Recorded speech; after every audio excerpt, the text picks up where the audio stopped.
The voice of Husker Nation is on the air. This is Hail Varsity Radio. Insight, opinion, expertise, along with the biggest names talking Nebraska sports. Join in with the show at 402-489-1240 or 1-800-825-5865. Now, here are your hosts, Chris Schmidt and Elijah Herbel. Welcome to it. It's a Wednesday edition, post 4th of July here at Hail Varsity Radio. We are presented by Currency for all of your equipment financing needs.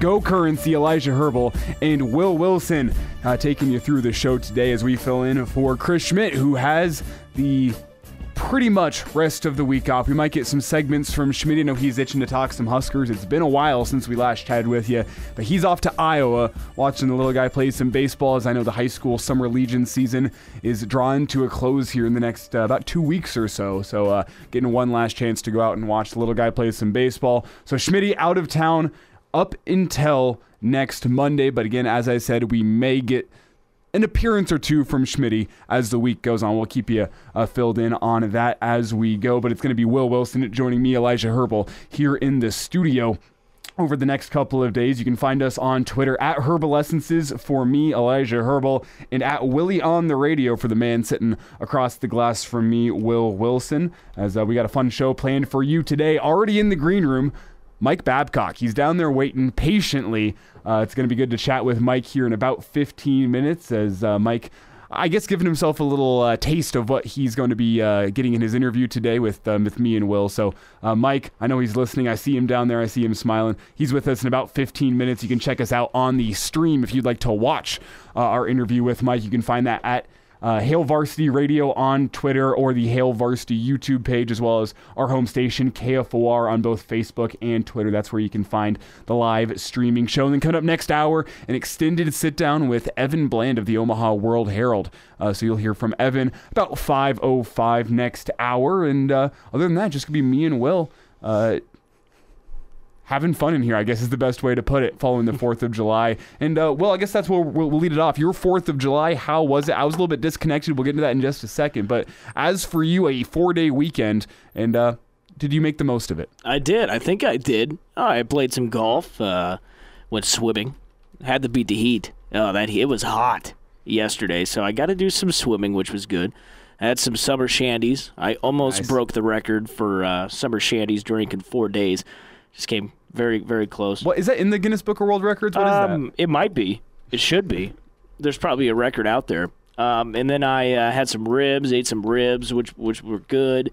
Then I got to the firework thing, and of course it was raining. We all know that. So my shoes are wrecked from last night, but it was worth it. We still got to shoot off the fireworks. Saw some guy light off a bomb, like it was a literal bomb. Like a softball-sized bomb that he lit off. Mm-hmm. It was crazy. Well, hold him up. All 10 fingers? You got all 10? I got all 10. I have all 10. I'm not sure if that guy has all 10. We'll put it that way. But no, it was a fun 4th of July. What about you? It was not bad at all. So if you listen to our Saturday morning show, you knew that I was off to go camping on Saturday afternoon. And I really got to thank the people of Northeast Nebraska for their hospitality. I know we have some listeners up there, so if you're up around there, really do appreciate you, because we really made this trip with, like, the bare minimum of plans. It was, I got home from the Saturday morning show. We went and made a stop at Walmart to get some of our food for the camping trip. And then we just left and drove towards the Niobrara River. We didn't know exactly where we were staying. We didn't have any plans for the weekend.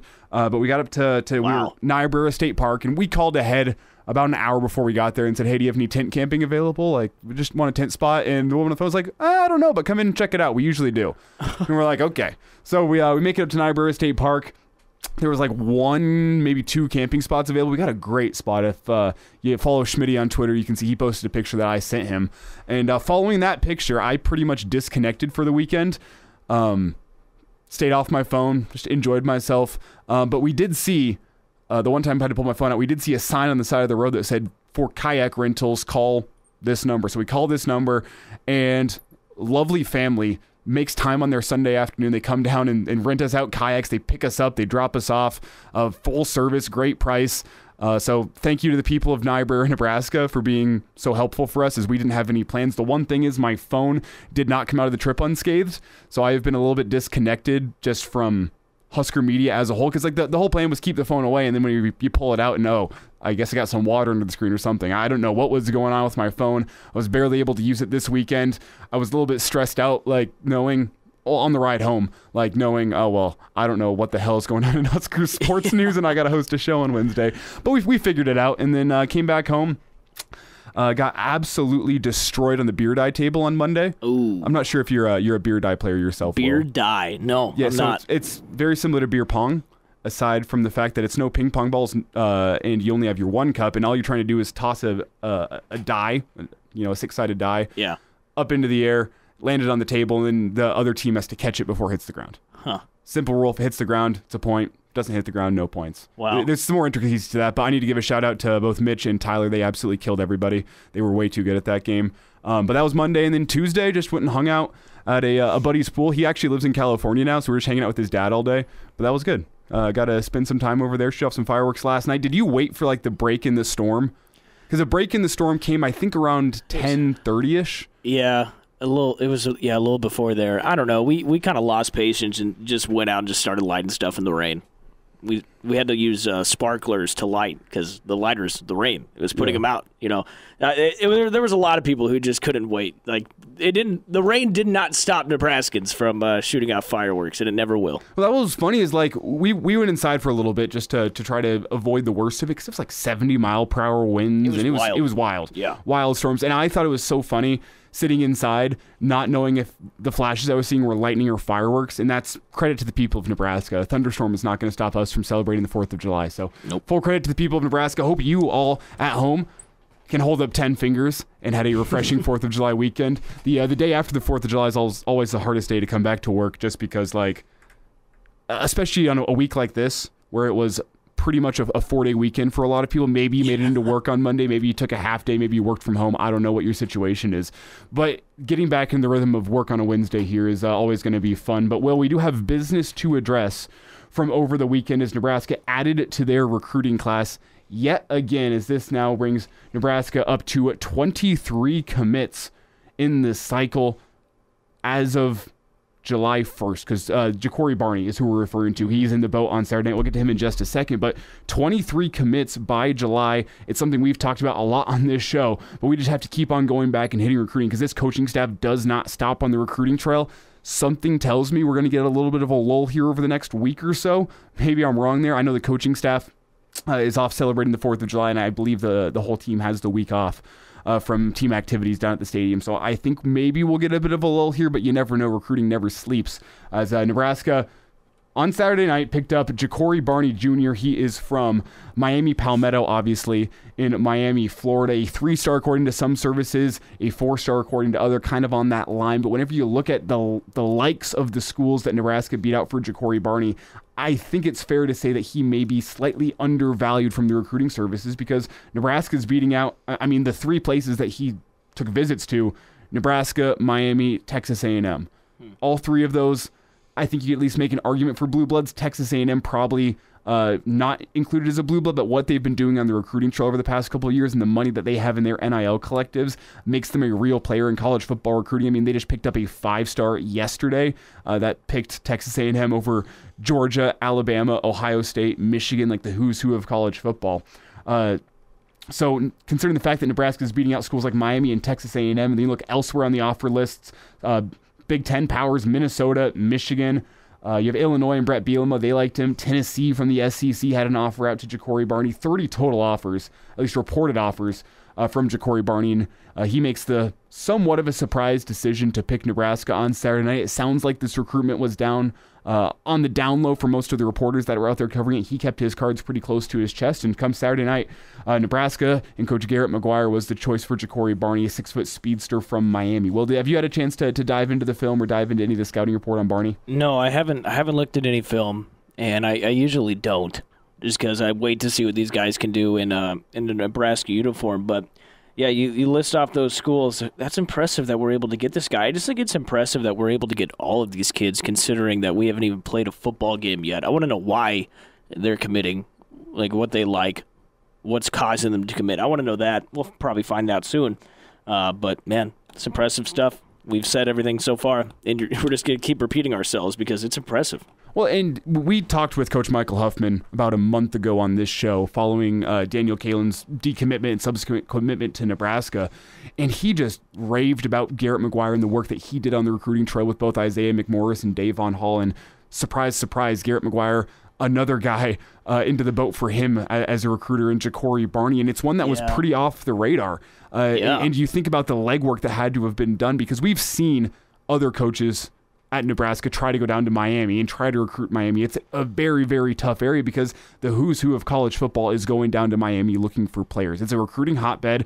That much is pretty much a guarantee every single year. There's going to be talent in the state of Miami, or the city of Miami, the state of Florida. But what's tough is being a Midwestern school like Nebraska that hasn't had success in recent years, going down and battling the who's who for college football for Miami's top players. And you see it now with Garrett McGuire, his ability to connect with these young guys and be a relatable face in a college football program. It's already showing dividends now. And that was one of the big things we discussed with McGuire whenever he was hired, was what is his age limitation going to be? Because there's always going to be a learning curve whenever you make a step up to a new job. That doesn't just go for college football. That goes for the rest of the world as well. Whenever you're making a step up to a job with more attention, more pressure, more responsibilities, there's going to be a learning curve that's involved with that, but Garrett McGuire has taken it in stride. He's gone out there, he's built relationships with some of the top talent at wide receiver, not only in the state of Nebraska, but really across the country, and he's been able to sell who he is to these players. And you know what? He has NFL experience. DJ Moore, you watch him on Sundays, Garrett McGuire coached him.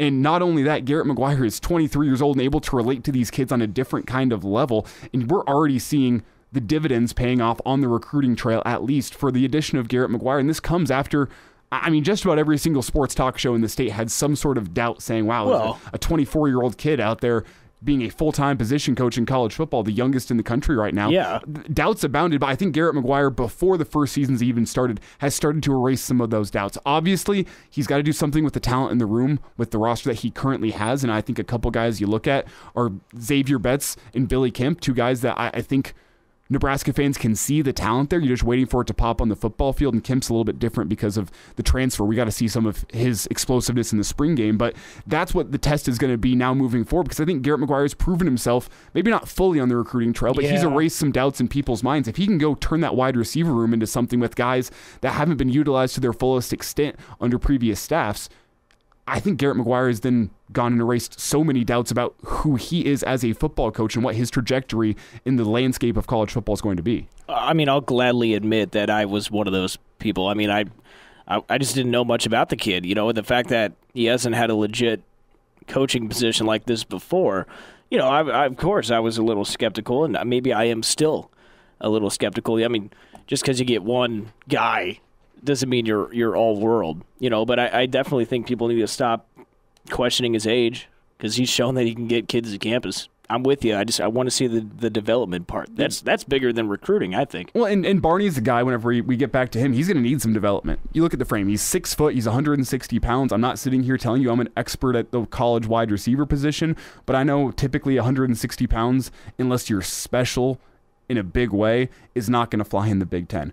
The Big Ten's got mean, nasty, massive linebackers that, you know what, you're going to go over the middle, you're going to take a shot, and at 160 pounds, I worry about that, but he's got the type of frame that is projectable up to a college level. I don't think he's going to remain 160 pounds during his college football career, and he's got the raw tools that you really, really like to go be a wide receiver. Fits the mold of what Nebraska's been bringing into their wide receivers here during the cycle, and that's, I mean, really what they've been doing all over the field, which is they're going to find a guy that's got some highly projectable athletic traits, and they're going to turn them into a football player. I mean, look at the receivers right now. Davon Hall and Isaiah McMorris, both great athletes in their own right.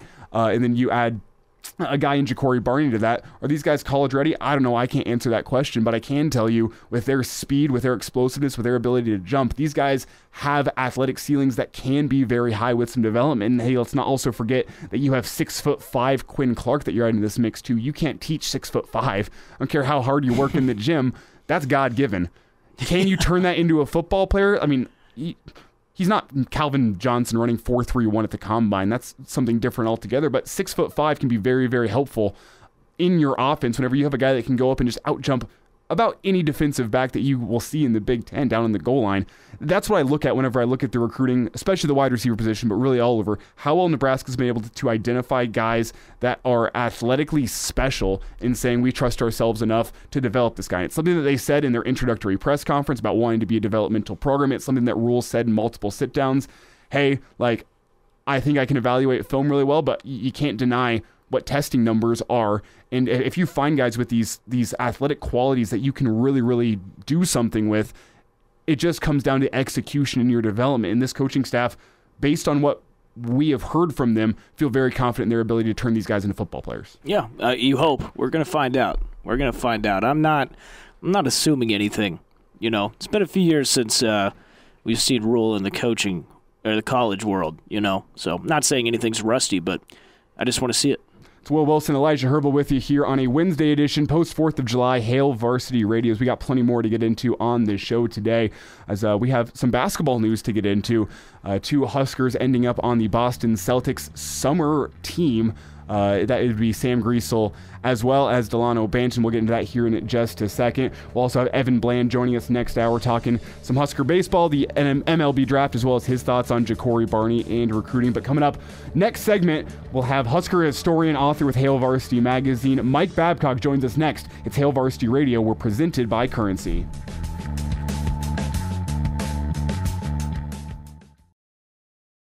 And now, back to Hail Varsity Radio.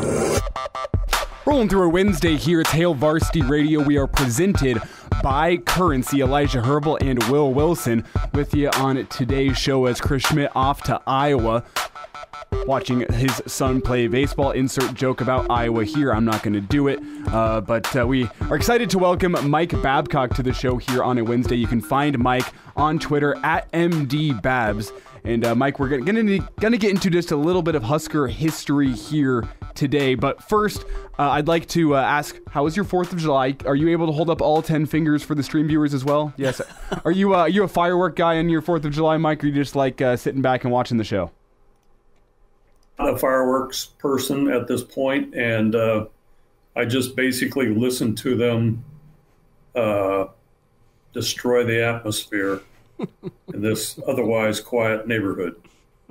Well, Mike, I'm actually a little bit surprised that you spent your 4th of July in Lincoln as opposed to in Boulder, Colorado. It was Dead & Company, their final tour. I had some friends that were out there enjoying this show, and on their final tour, I was wondering, was Mike going to make an appearance in Boulder? I know John Cook was there. He posted some footage from the concert.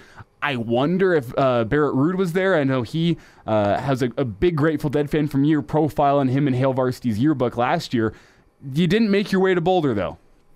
No, for me, a big trip is a drive to the grocery store. So Boulder, Colorado would have been an infinite number of grocery store trips, and I didn't make it. Fair enough. Do you see any footage from the concert, though, Mike? No, I didn't. I've seen I've got a thing online where you can subscribe to any one of the concerts on the final tour, and I might pick one, but I didn't pick Boulder. I saw one of the pictures from the show featured a live drone performance over the stage at the end of the show. So all these drones were coming together and turning on their lights and making different really iconic Grateful Dead images in the sky. You think of the dancing bear, you think of this skull. These drones just kind of came together and made those images in the sky. And I've seen some people in response to that saying, this is better than fireworks. They're not loud, and you actually get pretty designs in the sky as opposed to just explosions. I don't think I subscribe to that mentality, but Mike, I encourage you to check out some of those photos. It was really, really cool to see just these awesome, I don't know what to call them besides art images made by drones in the sky, and just kind of makes you marvel at modern technology. Yeah, well, I would take that over fireworks, even though you wouldn't. No, I would not, Mike. I would not. I love me some fireworks. But, Mike, let's dive in to Husker football. The news of the weekend was Jacory Barney, his commitment to Nebraska, a little bit out of the blue, at least from a media perspective. It sounds like behind the scenes, Nebraska was hot on his heels for a while, and maybe we didn't hear about that. But as opposed to getting into Barney here, we kind of hit that a lot last segment. I want to just discuss Nebraska's history recruiting down in Florida and specifically in Miami, because the one player I can really think of in my lifetime that really made an impact that came from Miami was Levante David, and everyone knows Levante, his success in the NFL and what he did at Nebraska. But it seems to me that more often than not, Nebraska, whenever they go to Miami, it doesn't necessarily lead to the best results. And I was just wondering, is that a trend that you can trace back further, or is that a recent example? Because Nebraska's got a couple guys from Miami in the boat right now, in Jacory Barney as well as Willis McGahee. I should say Willis McGahee the fourth. Let's make sure we emphasize that and get the name right. But what is your take on Nebraska recruiting down in Miami and what that can be for the Husker football program? Well, no, historically Nebraska had a connection there because Nebraska had a consistent opportunity to play in the Orange Bowl, and you had the connection there. I think under Tom Osborne.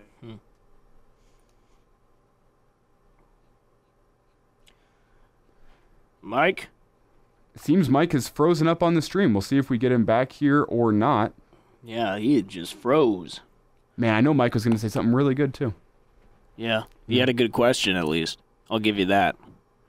All right, well, we might get Mike here back soon. While we wait for Mike, I guarantee you could hear us talking.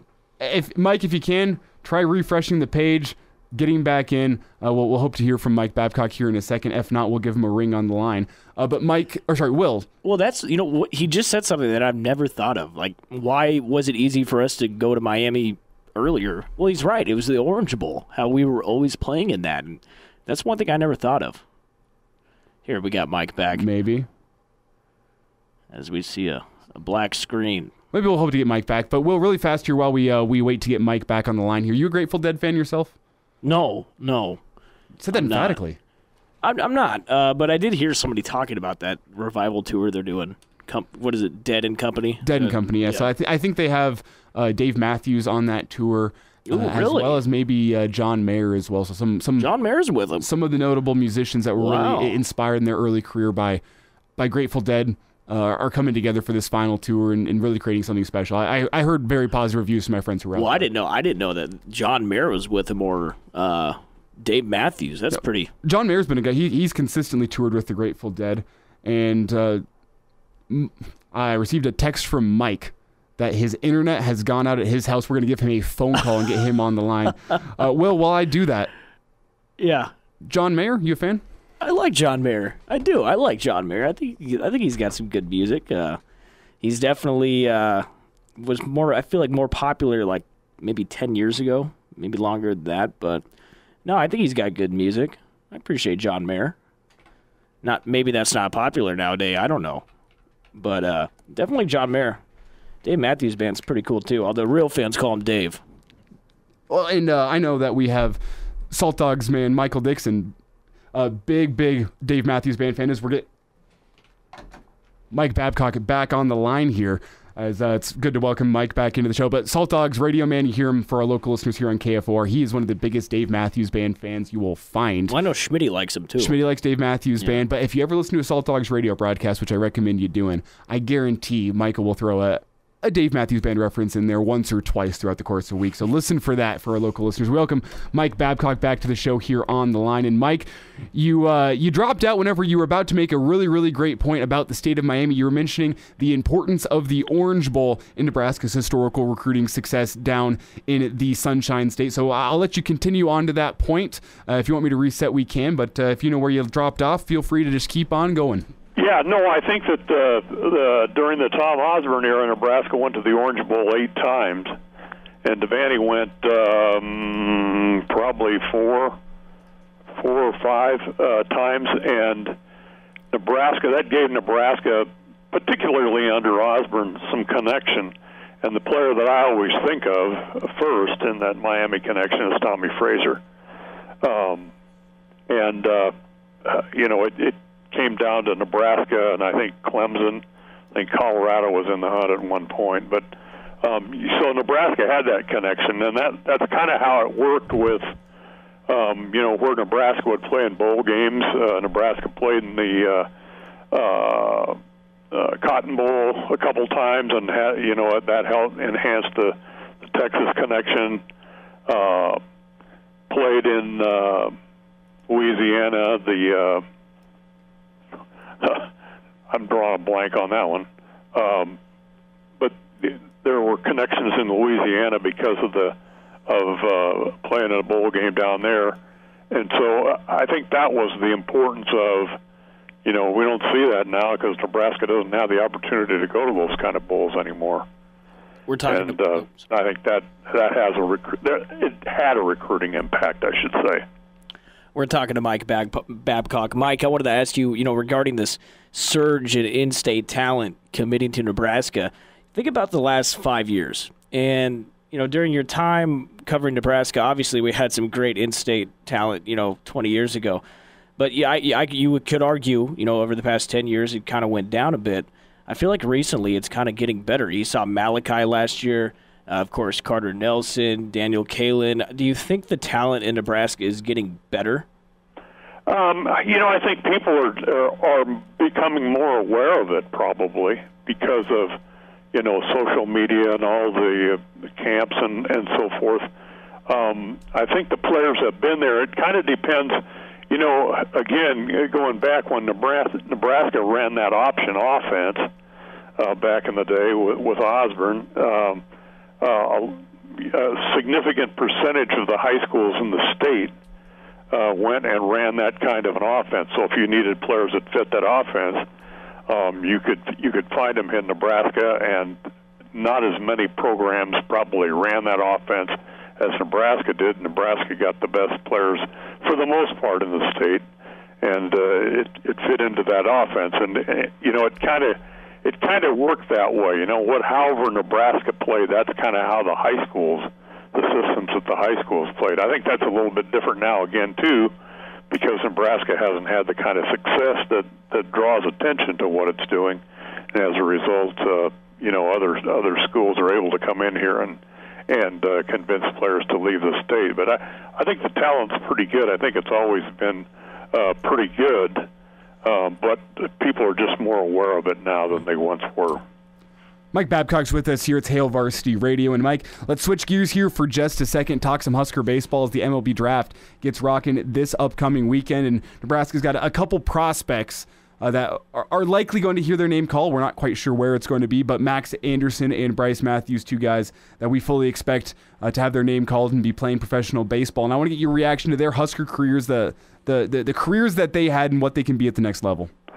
Well, I think that's. I'm interested to see what Evan Bland says, because Evan's kind of an expert on that stuff more than I am. But certainly those two guys are going to have an opportunity, I think. I think that Bryce Matthews is probably going to have an opportunity as an outfielder. I don't think shortstop is where he's going to end up in a professional situation, but I think outfield probably fits him. I'll be interested to see how Max Anderson, what position he's drafted at, or what the expectation is. Because he's versatile enough that he could play a couple of places and be successful there. But it speaks well for the program, I think, that those two guys have developed to the point that they have, and I'm really looking forward to seeing what sort of an opportunity they get when the draft comes up. Hey, speaking of MLB, Mike, I'm a Royals fan, and I'm just curious to ask you this. They're pretty bad this year, and I think that might be putting it generous. You've seen some Royals teams, and unfortunately, I think you've seen some bad ones. Is this the worst Royals team you've ever seen? Well, yeah. I would say I don't watch them as carefully as I watch my San Francisco Giants, who are sort of tanking. That's what I did on the 4th of July. But boy, they're really in a bind. I think they just have not played well, and I don't remember any situation where it reached quite the point that it has with the Royals. It's painful to watch them play, to be honest with you, and they're going to have to make a lot of changes, I think, in order to dig themselves out of where they are right now. But that's with limited observation. As I said, I watch them occasionally, but. I'm busy watching the Giants tank now here after winning 10 in a row. Well, I tell you what, we got Mike a Giants fan, Will a Royals fan, and me a Rockies fan. We should add an A's fan to the show. We'd have the most in-pain radio show in Nebraska following the MLB this season. But Mike, we're all out of time today. We really appreciate you hopping on here this afternoon. We hope you have a lovely rest of your Wednesday night. Hey, sorry about the internet cutout, guys. See you, Mike.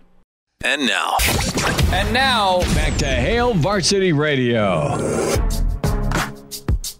Elijah Herbel and Will Wilson filling in for Chris Schmidt on this Wednesday edition of Hail Varsity Radio, as we hope you had a lovely 4th of July holiday, back into the flow of things here on a Wednesday, as we still got plenty more coming your way this show. Mike Babcock just joined us here as we talked some Husker recruiting as well as some Husker baseball and his thoughts on the Royals. We'll still have Evan Bland coming up a little bit later in the show. 5:05 is whenever you can hear Evan Bland, as we'll continue the talk on recruiting, get his more in-depth thoughts on what Bryce Matthews and Max Anderson, their prospects are in the MLB draft, which is coming your way this weekend in Seattle, as well as Evan's thoughts on the 4th of July. If you missed our interview with Mike Babcock, you can check that out in podcast form wherever you get podcasts: Spotify, Google Play, Apple Podcasts, or Amazon Music. All great places to go.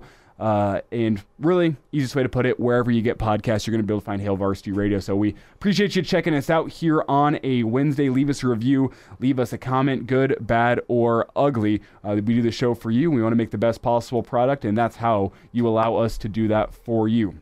Okay, well, it's back into the rhythm of things here, and I got sent a story. This was yesterday by a friend, and they're like, Elijah works in Husker Media. I want to get his take on this. It comes from Reddit. I'm sure that's what he was saying. I'm sure that's what your friend said. Yeah, go ahead, continue. Comes from Reddit, though, and it says, what are the reasons people say that Nebraska can't be a powerhouse program anymore? What are the reasons? And the question goes on to say, I hear this a lot by people that are respected in the college football world saying how there's vague statements about how recruiting dynamics have changed and Nebraska just can't be a perennial contender anymore. And the question is how real are those comments? I think this kind of dives back into Nebraska's perception as a recruiting flyover state, if you will. Nebraska is considered a flyover state, but especially in recruiting, Nebraska is considered a flyover state as well. And I'm wondering what is going to be the impetus to change that narrative. Because I think the national perception of what Nebraska produces on a recruiting scale is different than what actually happens in the state of Nebraska. And I'm not saying that Nebraska, just Nebraska kids, can go and come together and be a national championship contender. That's not what I'm saying. It's not like the state of Texas, where if Texas recruited exclusively from the state of Texas from a year, I think they'd be fine. Or if Georgia just recruited the state of Georgia for a year, they wouldn't be as dominant as they are right now, but they would still be very good. They'd probably be better than Nebraska. I don't think that's crazy to say, but whenever you look at what Nebraska has produced, I also think it's a little bit ridiculous whenever you say that you can't build a roster on Nebraska kids, because Nebraska's done it before. What's changed since the 80s and the 90s is that the kids that used to be walk-ons to the Husker football program are now listed on recruiting services as 3-stars, some of them unrated by the recruiting services, but these kids now are picking the schools like Iowa State and South Dakota State because there's playing time there. And something we've talked about on this show is that those kids will start coming back to Nebraska if Nebraska can get some wins and you can raise the profile of a place like Nebraska. But that is a take to me that I think, while it has some merit in that, no, Nebraska, based on population, is not going to recruit as many, or is going to produce as many recruits as a state like Texas or a state like California or a state like Florida. I think the history of Nebraska shows that if you have a base of Nebraska kids and you pick and choose where you go from across the country, you can build a fine football program. That's what we're seeing with Matt Rule in this recruiting class right now. You've picked up the top 4 kids from the state of Nebraska in Carter Nelson, Davon Hall, Daniel Kalen, and Isaiah McMorris. And if you can supplement that with guys from around the country, a la Jacory Barney, Mario Buford, Willis McGahee IV, and some guys that we've listed here today, as well as other guys. I mean, you think of the Texas connection with Ian Flint, with Carlon Jones, Gibson Pyle. Nebraska is kind of following that mold to a T in that, okay, you're going to build the heart of your roster with Nebraska kids, but you need to be able to go out to the rest of the country and recruit talent and bring those guys in. And the only thing that's going to be able to improve Nebraska back closer to where they were in the 90s or the early 2010s under Bo Pelini, where they're actually nationally relevant, is getting these guys developed and finding a place for them in your football program, because the success has been there before. Nebraska produces enough talent that you should be able to at least have the holes in your roster filled out by Nebraska kids, even some walk-ons that surprise and impress. And Mitch Sherman had a great story on the Bullock brothers and their walk-on story to maybe finding some consistent play time at Nebraska. That's the perfect example of what the walk-ons at Nebraska should be. Is you're not supposed to rely on them, but it's great whenever they can fill a hole for you, like the Bullocks have done, like Luke Reimer has done. I mean, the history of Nebraska walk-ons goes on and on with that same mold. But I just think it's crazy to think that Nebraska football, by recruiting kids from the state of Nebraska, can't be nationally relevant. That's not what the problem's been over the past 10 years. Do you think it's been that there's been too many Nebraska kids on the field?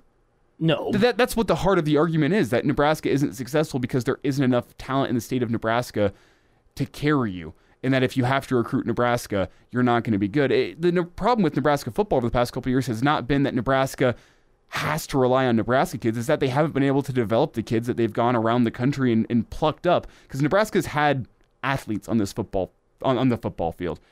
Have they had football players, guys that are going to be NFL guys? No, not necessarily. And I don't think you can look at Nebraska and say, well, it's because there's not enough talent in the state of Nebraska. I don't think that's the problem with Nebraska football right now. No, I agree. And like I asked Mike, I mean, I think the talent's getting better, and you're just seeing that throughout the state, where you're having top-tier guys. You have Georgia flying in. You have all these big schools coming in. I mean, you have two kids going to Illinois, and Caleb Pyfrom, as well as the tight end that just committed today to Brett Bielema, Tanner Hollinger from Cross County. Very, very talented tight end. He's going off to Illinois. There's talent in Nebraska. Power 5 programs are coming here. Yeah. No, and I guess you could say we've always been able to get it. I don't know. We've had some big guys leave, especially under Frost, but, that's a totally different story. It'd be perfect if we could just recruit Nebraska and be fine. Because part of me thinks right now that's solving the problem. Those 4 guys that you just named off that we got, that's a big get. But it's always the important positions where you got to go out and get, like running back, right? We always go out of state for a running back. Yeah. It's those big positions. But simply put, college football, you win in this sport not through recruiting but through development. Yes. I mean, look at Wisconsin. Look at Iowa. Yes. You don't think of those two states as being hotbeds for recruiting talent. Iowa and Wisconsin have built the majority of their rosters with kids from their home state, and that was one of the big departures this year with Luke Fickell at Wisconsin. Was they signed the lowest number of kids from Wisconsin in the 2023 class than they ever have before. And you have to wonder what is going to happen to Wisconsin football because of that. Could it be good? Could it be bad? We don't really know right now, but based on what we've seen from Nebraska, when that's happened in the past, the results on the field have suffered whenever you aren't able to rely on your in-state kids. And, I mean, I'm not sitting here saying that Wisconsin's going to win a national title with Wisconsin kids. I'm not saying Nebraska's going to win a national title with just Nebraska kids.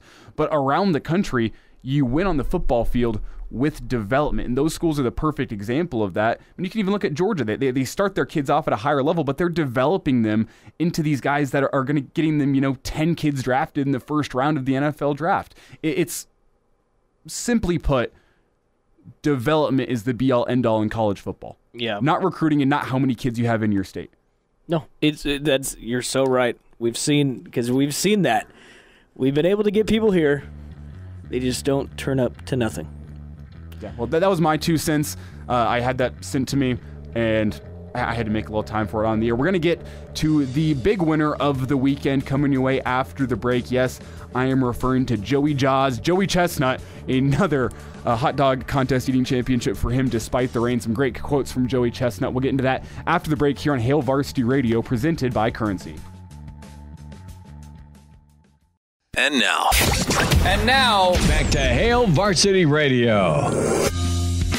Wrapping up hour 1 here at Hail Varsity Radio, we are presented by Currency. Elijah Herbel and Will Wilson with you today on a Wednesday as we get you back to work, I guess back home from work on your first day following the 4th of July. We're glad you're with us here today. And if you're catching us in podcast form, wherever you are, whenever you're listening, we're glad you are, as we'll wrap up this hour, Will, with Joey Chestnut. But before we get there, let's let you know what we got coming next hour as Evan Bland joins us leading off the hour as we're going to get into some recruiting thoughts with Evan Bland, as well as his thoughts on the Big Ten coach rankings, another thing that Will and I will get into a little bit later next hour. We'll also have a Jock Doc, Dr. Brandon Seifert, joining us here for another Jock Doc Wednesday. Mike Trout is going to be our topic. That's coming your way at 5:40. Schmitty actually caught up with Dr. Brandon this morning, was kind enough to leave that for you and I, Will. So we're going to hear just a little bit from Schmitty as he sat down with Dr. Brandon this morning to discuss Mike Trout. But Will, where does Joey Chestnut rank for you all time among American athletes? Ooh, man. Now, see, most people would argue with you and say that he's not an athlete, but what he does is athletic. And I don't know, I'd put him up there in the top 10. I'd put him top 10. I mean, the dominance. Ever since Kobayashi stepped away from the game, was forced away from the game, however you want to put it. Did you ever see the 30 for 30 on Kobayashi? I didn't, no. A lot more interesting than you think. I know it was on over the weekend. It is a lot more interesting than you think. And 30 for 30, I've laid it out before on this show. I don't think that it misses. I love documentaries. I love sports. It's the perfect intersection between the two, obviously, for me.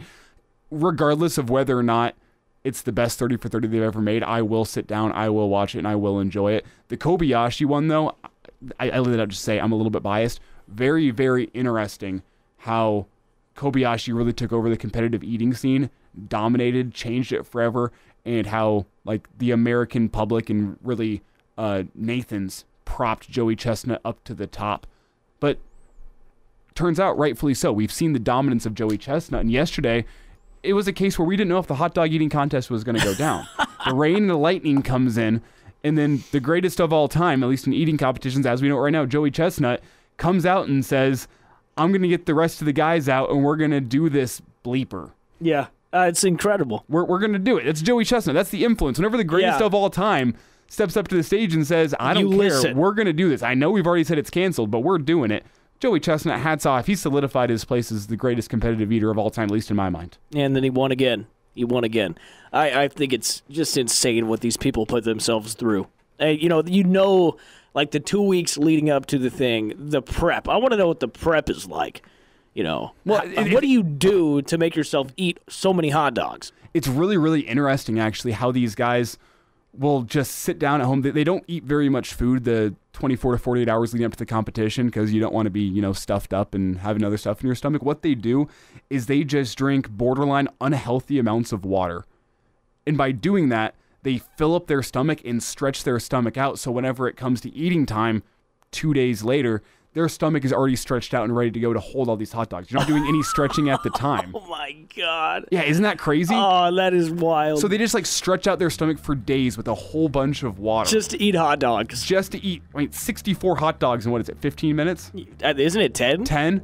Whatever the number is. It's a stupid number, and it's disgusting to watch, but it's one of the most American sports that we have right now, and I love it every single year. It's very American. Very American. Yeah. We'll have Evan Bland joining us next hour. We won't get his thoughts on the Nathan's hot dog eating contest, but we will talk Husker football, Husker baseball, and Big Ten coach rankings. That's coming your way after the break here on Hail Varsity. The voice of Husker Nation is on the air. This is Hail Varsity Radio. Insight, opinion, expertise, along with the biggest names talking Nebraska sports. Join in with the show at 402-489-1240 or 1-800-825-5865. Now, here are your hosts, Chris Schmidt and Elijah Herbel. Back into Hour 2 here on Hail Varsity Radio. It's Elijah Herbel and Will Wilson taking you through this show today as Schmitty off to Iowa watching his son play some baseball. We welcome Evan Bland into the show as you can find Evan. Follow him on Twitter at Evan Bland, OWH. Check out his work there. And Evan, it's good to talk to you today. How was your 4th of July? Do you still have all 10 fingers and all 10 toes? Yeah, my driveway is maybe a little bit scuffled up after the last couple of days, but yeah, I made it out, healthy. And what I will say is this was a really unique 4th because it proved that people don't care if there's a raging thunderstorm going on. They're going to light their stuff anyway. And so to hear this mix of thunder and rain boom rockets going off into the night was a really unique 4th. But no, it was fun, and it's a free country, and it was good to be reminded of that this week. Evan, we're going to get into the Big Ten coach rankings here in a second, but first, I want to get your take on where the 4th of July falls on your national holiday list. Is the 4th of July up there for you like it is for me? I'm not sure what it is about the 4th of July, and we'll throw the 3rd in there as well. I'm not sure if it's the weather. I'm not sure if it's the people you always get to see, but something about the 4th of July is just always really special to me. Yeah, I mean, it's definitely up there. Like, I grew up helping my parents run a fireworks stand, so that's where a lot of my memories kind of come in, is watching people come in, ready to buy all sorts of different stuff, and I would help stock and stay the night and do different things. So I have some pretty unique memories from that holiday, but, like, I guess my thought process is I put more value on the holidays that bring people together, I suppose. And so, like, I feel like Thanksgiving is one of those because, you get together with family, but it's also one where friends can come and it's sort of open. The 4th is certainly that way, where you gather for fireworks shows or whatever. I think Halloween too, where it's like that one opportunity where you can go door to door and it's kind of a normal thing, and you get to maybe talk with some people that you don't usually other than that. So I think those are probably some of my more valued holidays because of that. But the fact that the 4th comes in maybe the nicest weather of all that, and it's a little bit more relaxed time of year, I'd put it on my Mount Rushmore of holidays for sure. Well, Evan, last thought here on the 4th of July, we got to dive into your childhood at the fireworks stand, and I need to get your take. Does that make you like fireworks more or less now that you're an adult? Honestly, a little bit less, because I kind of have these flashbacks of, like, what it was like. And it was hard work, man. I mean, the rules were different when I was growing up, where you couldn't sell in the city limits until, like, 3 days ahead of time, but you could sell up to 10 days,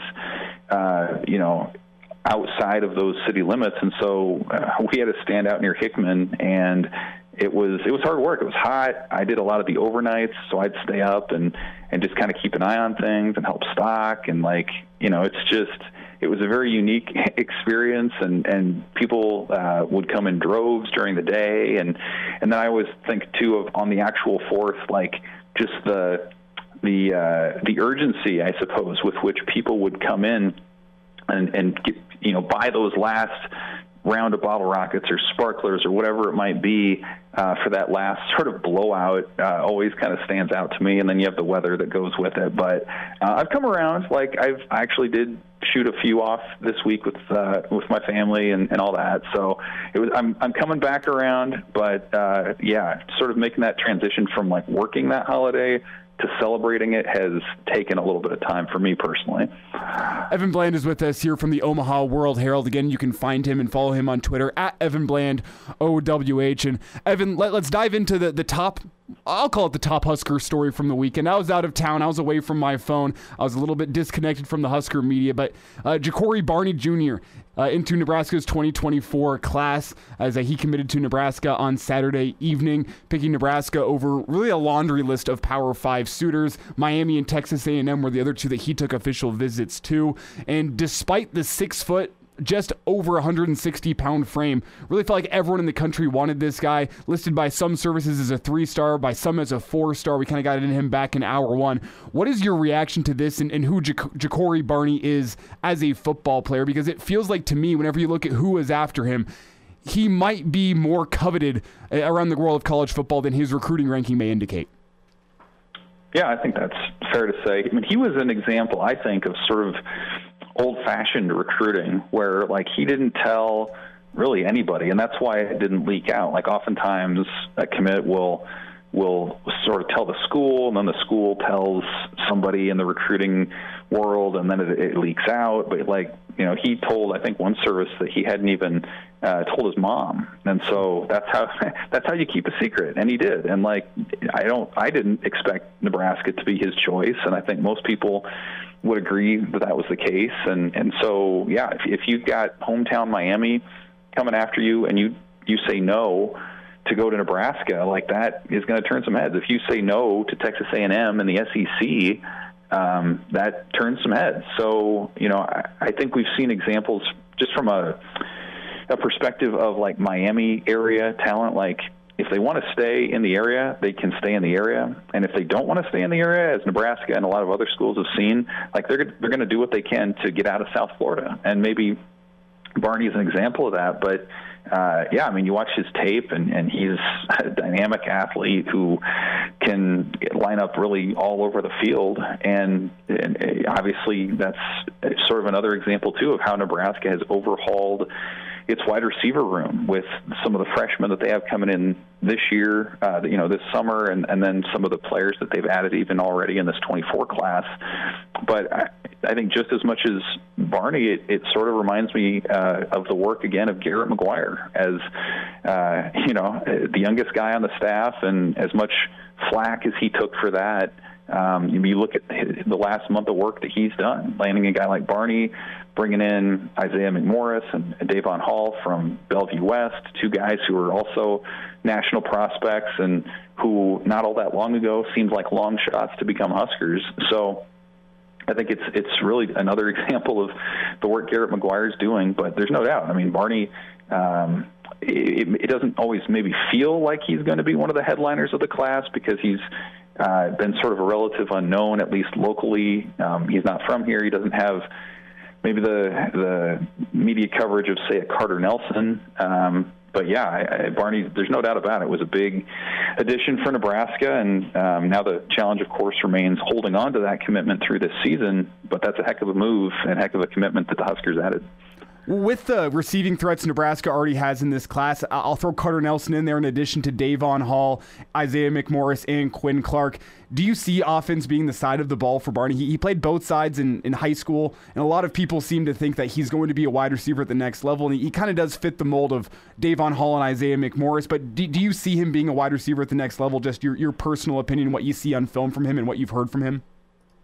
Yeah, I think so. I mean, that's sort of the plan at this point, and that's when your position coach is the wide receivers coach. Like, that's a pretty strong indication generally of what it'll be. I don't have a feel maybe for Barney's maybe willingness to explore the other side of the ball in college. Like, I don't know how important it is to him to play receiver versus anything else. But, I think there's been a track record with this staff that would say that where they see you projecting in college generally plays out pretty well for your career. And in some ways, he reminds me a little bit of Tommy Hill, who's from the same state as Barney, and who obviously this last year for Nebraska went from defensive back, starting corner, to receiver, and now he's back in the secondary. So, I think Barney has those sorts of tools and ability, but I would imagine he starts at receiver, and if that changes through the evaluations, then it's probably for the best for him and for what Nebraska wants to do defensively.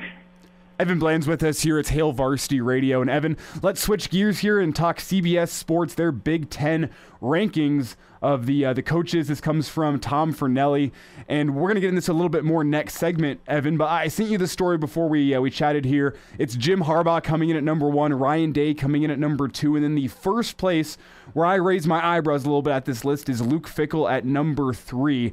And just for context, following Luke Fickell are James Franklin, Brett Bielema, PJ Fleck, and Matt Rule. What is your reaction to what these rankings are? I think that they go against my personal thoughts on who the best coaches in the Big Ten are, with Luke Fickell being ranked that high. But what is your reaction? I would agree. I think that 3 for Luke Fickell in the Big Ten is awfully high. And, maybe part of that's just the perspective here locally where you think, okay, I mean, the last time an AAC coach made the transition, from being a success in that conference to the Big Ten, it didn't go so well, right? Like, you can ask pretty much any Nebraska fan what that transition can be like. It can be big. So I think, while that move that Wisconsin made, in my opinion, was made looking at the abolishment of divisions, going into how are they going to compete at the top level of the Big Ten, I also think there's a history at Nebraska and elsewhere that would tell you that when you make that significant of a change philosophically, it's not always easy. So maybe Luke Fickell can buck that trend and the Badgers can improve on what they've done, but I think that's a risk. Michigan at number 1 is probably where Jim Harbaugh should be, although, again, he has his dalliance with the NFL every year that maybe doesn't make you feel great long-term about what that could be. I think that a lot of those other names are probably about right. Kirk Ferentz at number 8 maybe is a bit low considering what he's done. I feel like Iowa, the step back or the perceived step back that they had this year, in my opinion, was due to their reluctance to dive into the transfer portal. I mean, they were one of the rare teams last year that did not get better by taking advantage of very legal free agency in college football. And they've done that this year, adding a quarterback, a tight end, a number of other pieces that are going to make them better right away. So I would expect them to outperform maybe that Kirk Ferentz rating. The Matt Rule piece is interesting to me, them being 7th, or him being 7th. To me, I think you could make an argument that he would be as high as, say, 4th behind those big 3 in the East, and maybe as low as 7th or 8th. I don't think you'd put him any lower than that based on his track record elsewhere. So we'll see. I think there's definitely room for improvement on that side as well. But, everything else tends to make sense to me. I think Brett Bielema is a top half of the league coach, certainly. P.J. Fleck will be really interesting at Minnesota. I think based on the fact that a lot of the players that he's ridden with in Minneapolis for his entire career there are moving on. Tanner Morgan's not a quarterback this year. Mo Ibrahim is not taking handoffs this year. So how does he and that program make that transition to sort of that next wave of talent? I think it'll be fascinating. But, it's a deep group, man. I mean, the Big Ten is able to fund high-quality coaches. They have high-quality coaches, and it's hard to move up that list. So it definitely makes for some compelling debate. Yeah, and Evan, whenever you look at the bottom of the list, I mean, Pat Fitzgerald at 9, Mike Locksley at 11, Schiano at 12, Tom Allen at 13, and then Ryan Walters at 14. Those are some experienced coaches to be that far down in the Big Ten coach rankings, and I think it speaks to the depth of coaching at the Big Ten. I don't think it's wrong to say that the Big Ten is the best coach conference in America based on what we've seen in the past couple of seasons, but I want to get your thoughts on some of those guys near the bottom of the list. Who do you think's on the hot seat going into this 2023 season? Oh, I think Tom Allen is probably the obvious one at Indiana. Just, he had such a hot start there with the Hoosiers a few years ago, and it just hasn't translated out. And, if he indeed doesn't make it through the season, I think, it'll be unfortunate timing just because they've been stuck in that bear of an East division every year where you're playing those top schools every year. It's really hard to make much inroads. Greg Schiano at Rutgers, the magic just hasn't been there this time around the way that it was when they were in the Big East, 15 years ago. So it feels like this has to be a year where they make some sort of discernible move forward for him to feel good about that situation. Mel Tucker's fascinating, of course, because of the big contract that he got 2 years ago. So is Michigan State more like the 2021 version of itself or the 22 version of itself, or is it somewhere in the middle? I think that's fascinating. And, Northwestern with Pat Fitzgerald, too, I think that's similar to Iowa. They're just not able to capitalize on the transfer portal the way that a lot of other schools can, and that's a lot of that for Northwestern, of course, is because of its academic standards, and it's just harder for players to come on there as easily or as fluidly as a lot of other programs can. So you wonder if sort of the advantages that the Wildcats had under Fitzgerald 3 or 4 years ago have sort of eroded. We'll see how that goes. And then Purdue with Ryan Walters at 14, yeah, I get it. He hasn't been a head coach before, but given what he did defensively in the Big Ten at Illinois last year, to me that's somebody who I think can make Purdue really interesting really quickly. I don't know. I put him maybe closer to 10th or 11th in the league right off the bat, but that's somebody who, again, has had success as a coordinator in the league. It'll be fascinating to see how he does now as a head coach at a school that really hasn't prioritized defense under its previous coach the last few years. And now, back to Hail Varsity Radio. Evan Bland is with us here at Hail Varsity Radio. We're presented by Currency. You can find and follow Evan on Twitter at EvanBlandOWH. Check out his work there. And Evan, last thought here before we get you out, and we appreciate your time here this afternoon. The MLB draft gets going this weekend. It's going down, I believe, in Seattle this season. There's a couple Huskers that have a chance at getting their name called in the 20 rounds of the draft this year. Tell me about the former Huskers who are hoping to hear their name called and what potential you think these guys have at getting drafted and where they might go. Yeah, I mean, the two names that everybody would know from this season and from their careers would be Bryce Matthews and Max Anderson. And this is projection season, right? Like mock drafts, you see them all over the place right now. And there's, I think, a pretty strong consensus on Bryce Matthews that he's going to go somewhere in that 30 to 60 pick range, which would be a top 2-ish, maybe 3-round sort of player. Which is notable for Nebraska. That's awfully high, especially considering that the program didn't have anybody drafted last year. I think he's sort of seen as a middle infielder at the next level, potentially an outfielder just because of his athleticism. So I would imagine, will be the first off the board.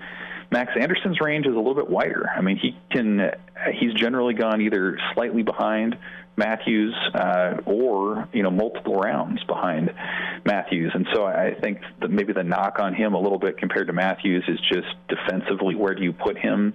And I think there's been scouts who have said maybe he ends up playing first base as a little bit of an undersized defender there. The bat-to-ball skills are, of course, elite. He just hit .414 in a full college season. So I think you'll see him is probably in the first 5 rounds for sure. And then Emmett Olson will probably be a mid-range type pick, maybe in those first 10 to 15 rounds. He's been Nebraska's Friday starter the last year and a half. He has another year of eligibility, so I think some of that will maybe depend on where he gets drafted as to what his decision is. Just looking around Omaha, Mike Bovee from Omaha, UNO, is someone who's going to get drafted pretty highly, definitely in the top 10 rounds as well.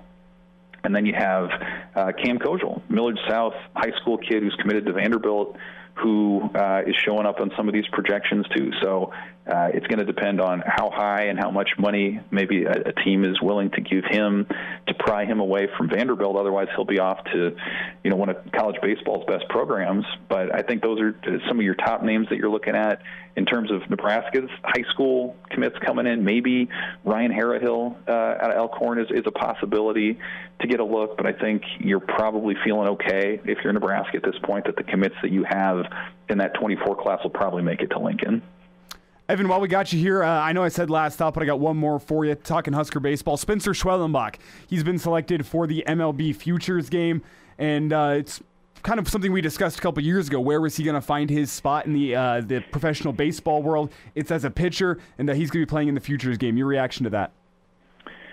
Yeah, it makes a lot of sense. I mean, he was someone who finished his Nebraska career on a high note. He did it despite working through some arm injuries, had the Tommy John, then that had him miss all of last season. Now he's eased back in this year as a professional, and I think he's shown the command and the strikeout ability that we all saw at Nebraska.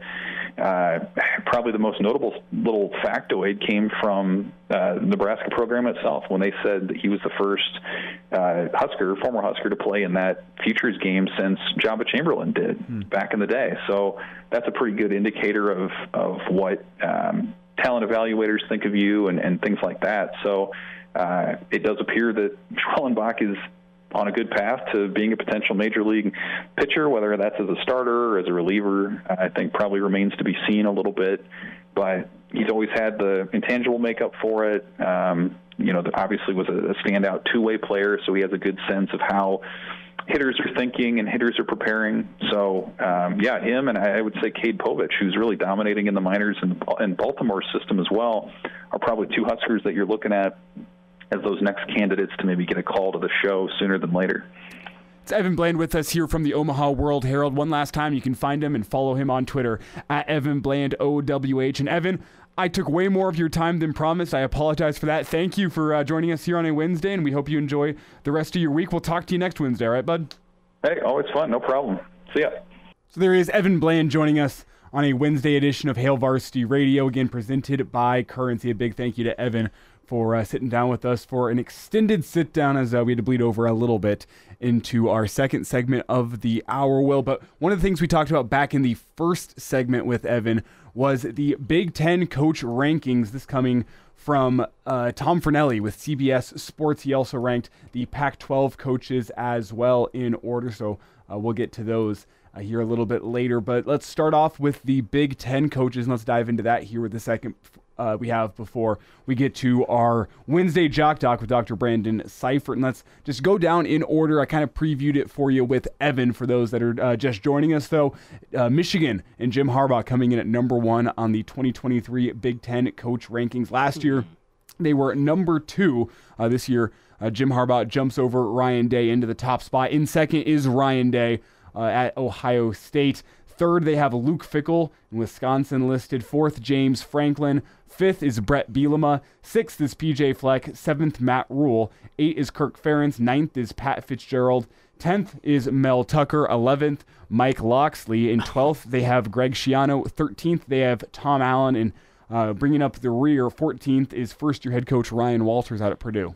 Yeah, this list is interesting. Just to start at the top, you have Harbaugh now at number 1. Last year it was switched. You had Ryan Day at number 1 and Harbaugh at number 2. Let's just start there. Who do you think that's accurate? Has Harbaugh done enough to jump Ryan Day? Well, I have pulled up the Hail Varsity Radio coach rankings from back in, I believe it was around April. Okay. We did a tier list of the coaches in the Big Ten, and we had Harbaugh in Day 1A, 1B, and I think I have Harbaugh's name written down first, so I'm going to have him in our top spot. So I'd agree with that. I think Ryan Day, I don't know what. Okay, obviously Michigan got him last year, and then Michigan went on to, make the playoff. And Harbaugh is recruiting like crazy up there. So I get the hype. But also, I don't think Ryan Day has done, enough bad things to totally go down below Harbaugh. I think Day's done more. But you have to look at the fact that Michigan has now beaten Ohio State in consecutive years. That's true. I mean, the argument you can make for Ohio State is they're a missed field goal away from probably being your national champions. I think Ohio State would have beaten TCU as well. See, I mean, it's interesting. And then also, if I was making this list, it would be very hard to pick where these new coaches go. Yep. To put Fickell at 3 seems like a stretch. I mean, if we're ranking this as a Big Ten, people who coach in the Big Ten, I would put Franklin at 3, right? I mean, I know Fickell has a good track record coming from Cincy, but I think putting him at 3 immediately is a bit of a stretch. Yeah, and whenever we go back to our rankings, it was Harbaugh and Day at the top. Following that, we had Franklin and Bielema in that order. Okay. So we had 1, 2, and then according to the CBS list, 4 and 5. We dropped Fickell down on the same level below that as Rule, PJ Fleck, and Kirk Ferentz, as well as Fitzgerald. So we almost nailed this list aside from where they have Luke Fickell. We dropped Luke Fickell down to what would be the equivalent of the 6th spot on this list. I agree with that more than this. With Rule then in 7th, and I believe Fleck in 8th. Okay. Followed by Ferentz and Fitzgerald 9 and 10. Hey. Excuse me, 8 and 9. It's crazy to look at. So Ferentz last year was 3. Now he's all the way down to 8. Mm-hmm. That's shocking. And that's recency bias speaking. Because we have it listed in the same spot, and I think if you would have asked us last year, we probably would have had Kirk Ferentz probably up in that 3 or 4 spot. So that might just be recency bias speaking, but it's interesting just how similar our list is to the list that CBS Sports put out aside from Fickell. Because you look down lower below Fitzgerald, they have Mel Tucker, Mike Locksley, Greg Schiano.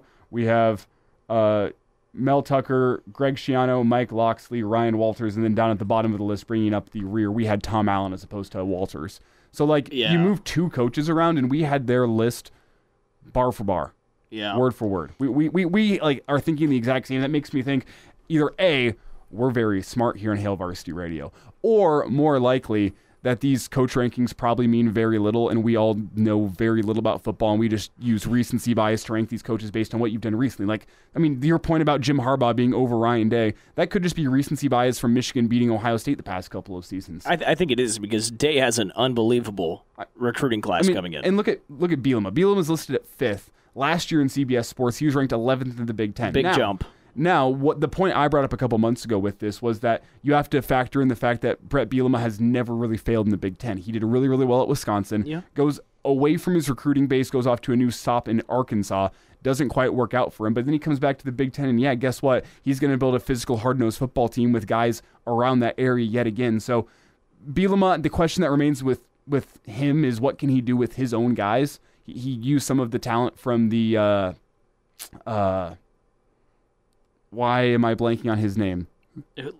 Lovie Smith. Lovie Smith. He was using some of the Lovie Smith talent to build that team last season. So the question remains, what can he do with his own recruiting talent? He's getting his guys in. But it's recency bias again from us and from CBS Sports, putting him up at 5 ahead of guys like Rule and PJ Fleck and Kirk Ferentz that, have done really, really well in all their stops at college. Isn't it crazy to look at the decline in stock for Mel Tucker ever since he signed that 10-year deal? Mm-hmm. He was at 8 last year. Now he's at 10. You can only assume that it's just going to keep getting worse. Well, and what they have listed for Mel Tucker, kind of what we said, 5-7 last year. That Michigan State team looks like it had lost the spark that they had in year one. It did not look like a team that was built in the same way. And then add in some transfer portal departures this offseason. You wonder what Mel Tucker is going to be able to do next season. That's all he could do. That's all he could do is the portal. Have you seen Michigan State up in those recruiting classes in the top 25? I haven't. Well, good luck recruiting. As much as it sounds harsh, Michigan State's little brother in that state. Yeah. Whenever you're fighting for guys in that area, Michigan comes in and says, hey, we played in the college football playoff last year. Hey, we played in the college football playoff 2 years ago. Hey, who's been Big Ten champions the past couple years? It's hard to recruit against that if you're Michigan State. It is. Yeah, but it's just insane. Ever since that deal was signed, it seemed like things just went in the opposite direction. Crazy. But you know what? Other than that, the list seems pretty on pace. Matt Rule at 7th. Yep. All right. Cool. And you, with the first-year head coaches, the one I think I disagree with just a little bit is Ryan Walters being down at the bottom. But again, you haven't seen what this guy's done as a head coach. You don't know what he's actually going to be. And it's Purdue. So you can't really disagree with that one. The one, Fickle at 3, having never had a winning season in the Big Ten. He's one season in the Big Ten. It was a long time ago. It was Ohio State, but he was 6-6. I don't agree with it. That's a little suspect to me. I understand the hype around Wisconsin, though. Phil Steele was buying into the hype around Wisconsin when we talked to him last week. So we'll see how the things play out for the Badgers this season with a monumental shift coming to Madison. We'll have Dr. Brandon Seifert talking Mike Trout, a Jock Doc Wednesday coming your way after the break here on Hail Varsity Radio. And now, back to Hail Varsity Radio. Back into it at Hail Varsity Radio. We're presented by Currency. Time for a Jock Doc Wednesday. Nebraska Orthopedic Center. Dr. Brandon Seifert with us. Dr. Brandon, happy belated 4th. How we doing? Absolutely, buddy. How was yours? We're good. We're good. We're all golfed out, all pooled out, all grilled out, and I know that folks have been really kind of checking out how things are heading to the finish line, at least midway point for Major League Baseball. And now we got to talk about Mike Trout, Dr. Brandon, as he's going to be out for quite a while here as he has a wrist injury after getting hit with his own foul ball. Yeah, absolutely. So kind of interesting, his diagnosis. The diagnosis at this point is a hook of the hamate fracture, which actually is not, I would say, super common in our athletes, but in our baseball players, that's probably where we see it the most. Anatomically, if we think about that, if you kind of feel along the bottom side or the palm side of your wrist, and if you kind of go over towards the side of the hand, that's kind of the small finger, and the ring finger side, at kind of the base of the palm, right at the start of the wrist, there's kind of a bony prominence you can feel with your thumb there.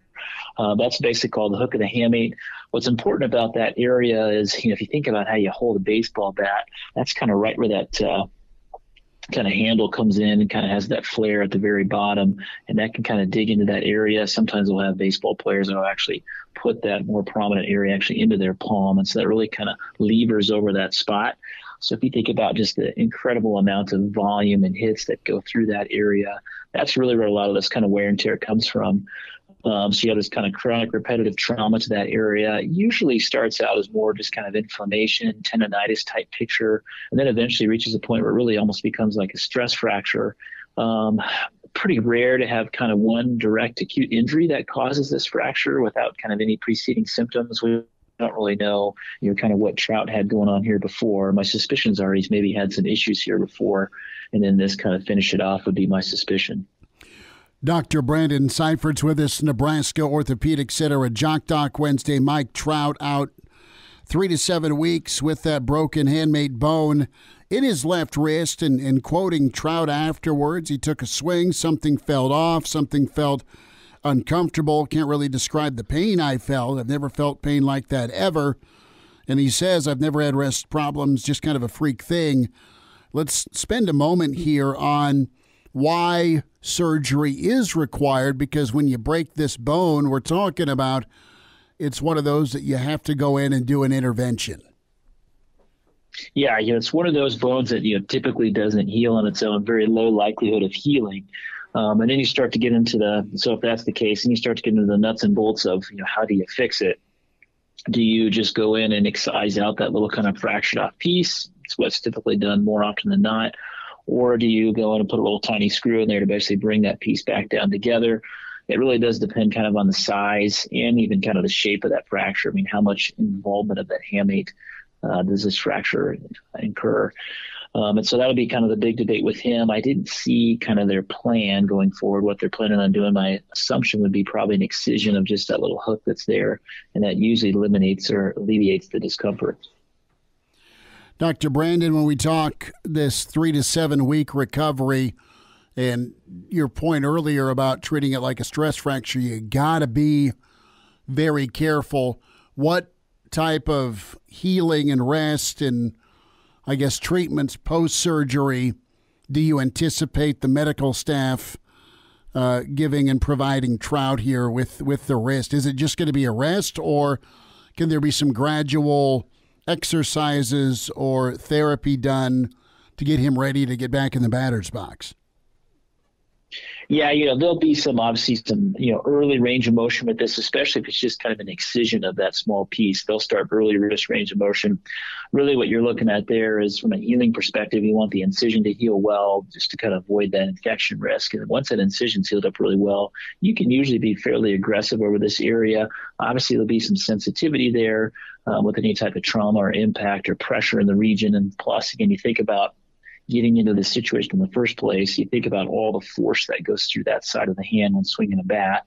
And so it might take him, several weeks to feel pretty comfortable doing so. You might be able to make some modifications in his batting glove. You put a little extra pad over that spot. That might be necessary, at least early on. It's tough to put a timetable on that. It really is kind of based on his symptoms, how he's feeling. But, he potentially could get back in 5 or 6 weeks. That's probably pushing a little bit. But that might be their goals. That gets them closer to the end of the season. Obviously, it's going to depend, too, on kind of where they're at in the playoff race. Interesting. He plays outfield, and he's a left-handed glove. Is there any danger of, just normal actions in the outfield re-triggering this injury? If you're making a diving catch or going back towards the wall. But even if you race in on a low line drive or a chest high or shoulder high line drive, is there issue or danger with him in the field, not just batting, with this injury? Yeah, pretty low risk. I think the biggest thing there would be not having that strength back. And you go try to grab something low off the ground, maybe that wrist kind of gets folded back, kind of in a, what we call a dorsiflexion hyperextension kind of position. That could definitely cause some, acute, at least, irritation. The big thing would be, again, if it's just an excision, taking out that little piece, not a huge kind of deal long term. But if you start talking about if they're going to actually have to fix that hamate, then you're looking at a longer recovery, and also could be, potential there in those first couple months back of, re-injuring that significantly. When it comes to fixing versus just removing, how minuscule a part is it? Is it a difficult fix for surgery.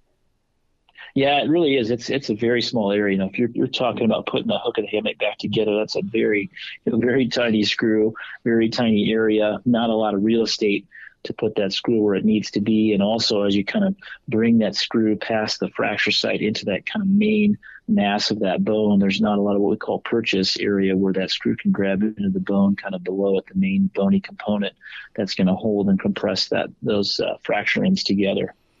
That sounds like a headache, man.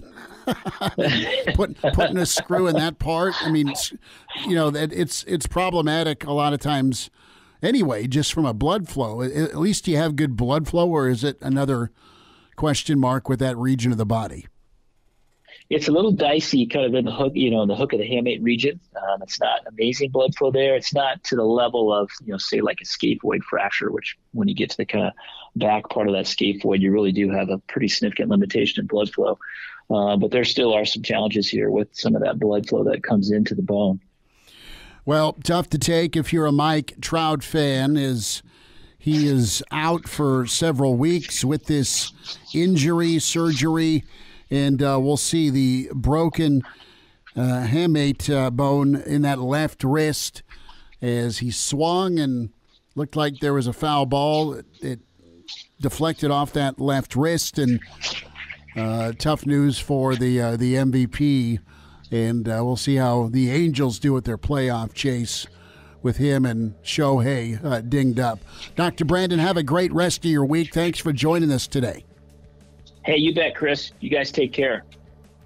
Good to get caught up with Dr. Brandon Seifert, a Jock Doc Wednesday here on Hail Varsity Radio. We'll wrap up a Wednesday edition of the show after this. Elijah Herbel, Will Wilson, back in 3 minutes. And now, back to Hail Varsity Radio. Wrapping up a Wednesday edition of Hail Varsity Radio, it's Elijah Herbel and Will Wilson filling in for Schmitty on the show today as Schmitty's out the rest of the week off to Iowa watching his son play some baseball. As you can find Will and I on Twitter at Herbal for me, Elijah Herbel, at Willie on the radio for the man sitting in front of me, Will Wilson. Also, while I'm at it, check us out in podcast form or our live stream available on the Hail Varsity YouTube page, podcast available wherever you get podcasts, as just great chances for you to check out the show however you want to do that live after the fact. We want to be as convenient as possible for you. And Will, where I want to finish off this show, we'll call it, and I was thinking about turning this into a full segment, but the question was posed by Huskers Game Day on Twitter, and it was posed for people who were above the age of 45.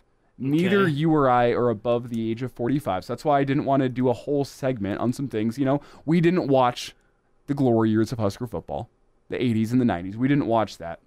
But he asked the question, who is the greatest quarterback you saw in your time watching Husker football? Oh, God. The first four that he gave out, Eric Crouch, Tommy Frazier, Scott Frost, and Turner Gill. Tommy Frazier took that vote. 937 people voted on this poll. 71% of them took Tommy Frazier. So he I should say he or she, I don't know who runs the Husker Game Day account, added some new names to the list. Steve Taylor, Tommy Frazier, Turner Gill, Eric Crouch. Okay. Was the second one. Yeah. Moving Scott Frost from the list. All right. Which, the fact that Scott Frost pulled such low numbers, I think speaks to the recency bias of him recently being Nebraska's coach. It does. It should note, once Steve Taylor got added, he received the exact same number of votes as Scott Frost. All right. It did not matter. All right. Tommy Frazier, though, at this time, 74% of the vote. Okay. And looking back on the Husker highlights we've seen, the stories that have been told, do you think Tommy Frazier greatest quarterback in Husker history? Yeah. I think so. I mean, it's really hard for both of us to, I mean, all the 40-year-olds listening to us right now are like, oh, these kids don't know anything. You know, they didn't watch Tommy Frazier play. You're right, we didn't. But YouTube is a thing. We're well aware what his time means to Nebraskans. Yeah, I think he's got to be. And Crouch is probably second. Turner Gill, though. Yeah. Not a guy that doesn't get a lot of love among our generation. You go back and watch his highlights, he was a quarterback that was so ahead of his time. Like whenever you think of the dual threat quarterbacks that have taken over college football today, and I mean, I'm not going to sit here and say that Turner Gill would win the Heisman in today's day and age, but he would fit so many modern offenses so perfectly with the threat of the RPO, the way he slung the rock around, like a quarterback that just felt ahead of his time, not only for Nebraska, but for the sport of college football as a whole. Yeah. What he was able to do both ways. And I'm not saying he was underutilized during his time at Nebraska, but from like the highlights I watched, that's a guy that like strikes me as a guy that would come into modern college football and play really, really well. It's tough for me to rank those guys just because we didn't watch them. Now, you and I could sit here and rank Cody Green, Taylor Martinez, Tanner Lee, you know, we could rank those guys. But when you bring up the 90s, it's hard for me to, give a good answer. I feel the same. That's why this wasn't going to be a full segment today. Just a quick thought before the end of the show. If you have any thoughts, send us a tweet at Herbal Essences, at Willie on the radio, or send us an email. Chris at HailVarsity.com, as well as Elijah at Hurrdat.com. Let us know what you think. We didn't see it. Maybe you did. Let us know what you think. We'll be back tomorrow, 4 to 6, Hail Varsity Radio on a Thursday tomorrow.